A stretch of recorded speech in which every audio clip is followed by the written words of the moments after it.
ಸಾವಿರ ಕೋಟಿ ಆಸ್ತಿ ಕಬಳಿಸ್ತಾ ಗಾಂಧಿ ಕುಟುಂಬ. ನ್ಯಾಷನಲ್ ಹೆರಾಲ್ಡ್ ಕೇಸ್ನಲ್ಲಿ enforcement directorate charge sheet. Young India ಎನ್ನುವ ಕಂಪನಿಯನ್ನು ಫ್ಲೋಟ್ ಮಾಡಿ ದಿಲ್ಲಿ, ಮುಂಬೈ, ಲಕ್ನೋಗಳಲ್ಲಿನ ಆಸ್ತಿಯನ್ನು ತನ್ನ ಸುಪರ್ದಿಗೆ ತೆಗೆದುಕೊಳ್ಳಲು ಪ್ರಯತ್ನ ಮಾಡಿದ್ರ ಸೋನಿಯಾ ಗಾಂಧಿ, ರಾಹುಲ್ ಗಾಂಧಿ.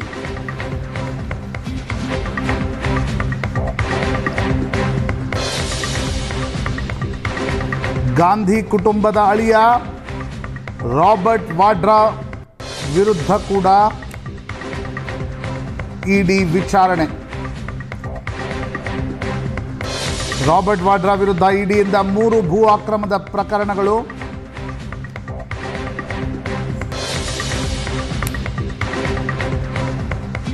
ಕೇಂದ್ರದಿಂದ ತನಿಖಾ ತಂಡಗಳ ದುರ್ಬಳಕೆ ಆಗ್ತಾ ಇದೆ.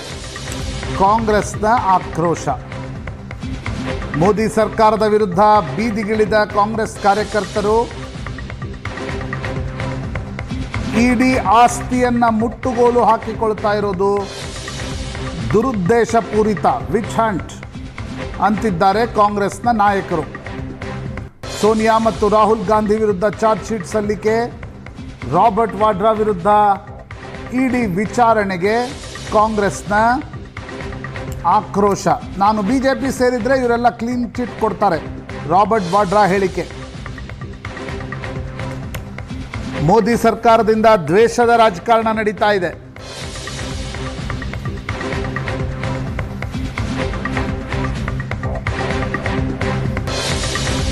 ಸೋನಿಯಾ ಗಾಂಧಿ, ರಾಹುಲ್ ಗಾಂಧಿ ವಿರುದ್ಧ ಚಾರ್ಜ್ ಶೀಟ್.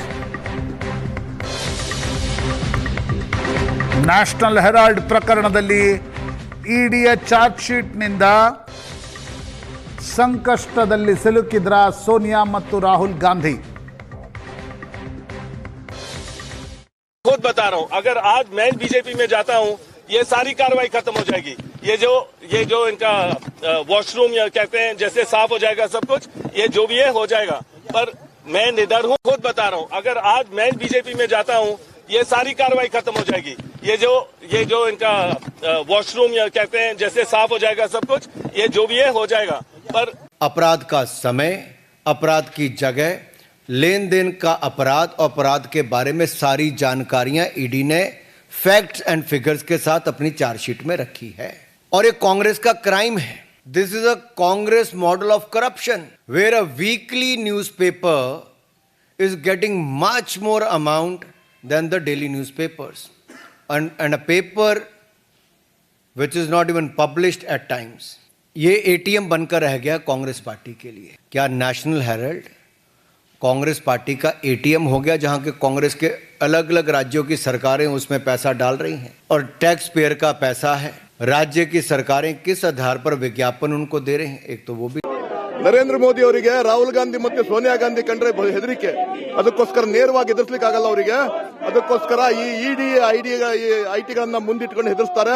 ನಾವು ಯಾರು ಹೆದರಲ್ಲ. ಇವತ್ತು ಒಬಿಸಿ ಡಿಪಾರ್ಟ್ಮೆಂಟ್ ಇಂದ, ಆಲ್ ಇಂಡಿಯಾ ಒಬಿಸಿ ಡಿಪಾರ್ಟ್ಮೆಂಟ್ ಇಂದ ಇವತ್ತು ನಾವು ಧರಣಿ ಮಾಡ್ತಾ ಇದ್ದೀವಿ. ಯಾವುದಕ್ಕೂ ನಾವು ಹೆದರಲ್ಲ. ಜೈಲಿಗೆ ಹೋಗ್ಲಿಕ್ಕೂ ತಯಾರಿದ್ದೀವಿ.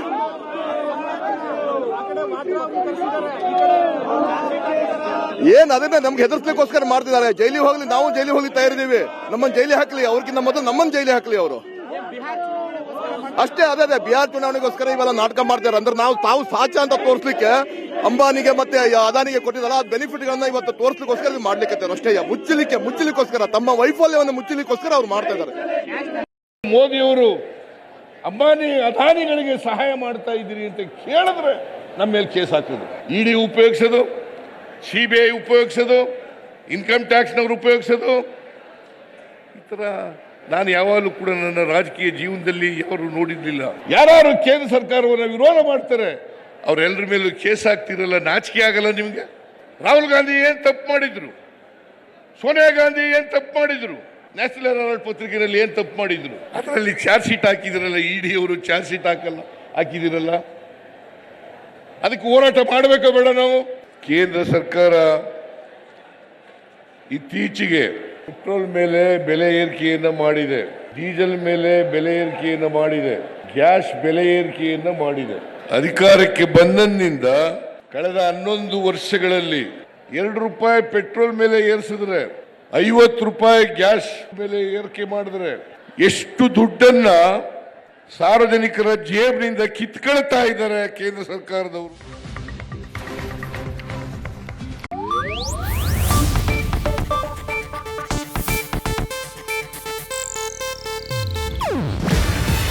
ಇದು ಏಷ್ಯಾನೆಟ್ ನ್ಯೂಸ್ ನೆಟ್ವರ್ಕ್ ಪ್ರಸ್ತುತಿ. ನೀವು ನೋಡ್ತಿದ್ದೀರಾ ಏಷ್ಯಾನೆಟ್ ಸುವರ್ಣ ನ್ಯೂಸ್.